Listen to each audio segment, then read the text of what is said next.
যদি শৃংখলাবদ্ধতাটো নাই এই সংস্কাৰটো নলবাৰীৰ পৰা লৈ যাব লাগে।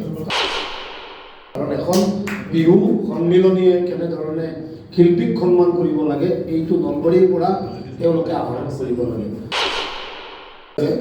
এজন নলবৰীয়া সন্তানক কৰা অপমানক আমি তীব্ৰ ভাষাৰে গৰিহণা দিছোঁ আৰু আজি সঁচাকৈ এটা সঁচা কথাত আমি ইয়াত মিলিত হৈছোঁ। কাৰণ আমি এটা কথা জানো, প্ৰতিবাদৰ কাৰণে আমি প্ৰতিবাদ কৰা নাই, এটা সঁচা অৰ্থত আমি প্ৰতিবাদত কৰাৰ বাবে আমি ওলাই আহিছোঁ।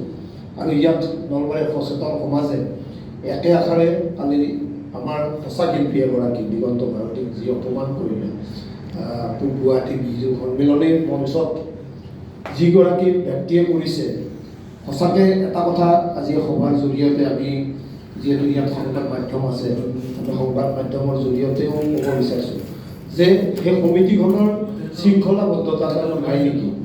যদি শৃংখলাবদ্ধতাটো নাই এই সংস্কাৰটো নলবাৰীৰ পৰা লৈ যাব লাগে। কাৰণ এখন বিহু সন্মিলনীয়ে কেনেধৰণে শিল্পীক সন্মান কৰিব লাগে এইটো নলবাৰীৰ পৰা তেওঁলোকে আহৰণ কৰিব লাগে।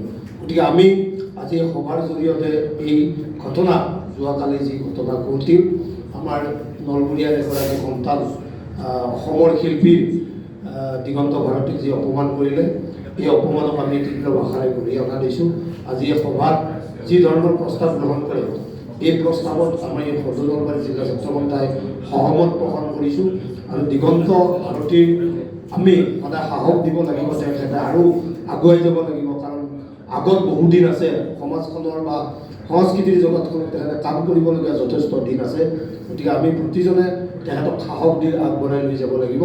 আৰু এই কথা পুনৰাই দোহাৰি কালি যি ঘটনা ঘটিল, এই পূব গুৱাহাটী বিহু সন্মিলনীৰ যি দুষ্কৃতিকাৰী কৈছোঁ, কাৰণ এই যিসকলে কৰিছে এই ঘটনাৰ লগত জড়িত ব্যক্তিসকলৰ ওপৰত যথোপযুক্ত ব্যৱস্থা গ্ৰহণ কৰাৰ বাবে পূব গুৱাহাটী বিহু সন্মিলনীক আমি দাবী উত্থাপন কৰিছোঁ। ঘৰত আনন্দ আৰু সম্পৰ্কৰ চমক বজাই ৰাখিবলৈ জৰুৰী হৈছে সকলো আনন্দময় মুহূৰ্তত মৰমৰ উপহাৰ দিয়াটো। সেইবাবে মধুশ্ৰী জুৱেলাৰ্ছে আনিছে সকলো ৰঙীন ক্ষণৰ বাবে বিশেষ গহনা।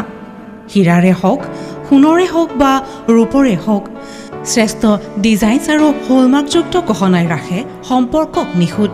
তেনেহ'লে আজিয়ে আনক আনন্দ মধুশ্ৰী জুৱেলাৰ্ছৰ সৈতে। যোগাযোগ কৰক 7002800341 নাইবা ভিজিট কৰক LNB ৰোড, নলবাৰী, অসম।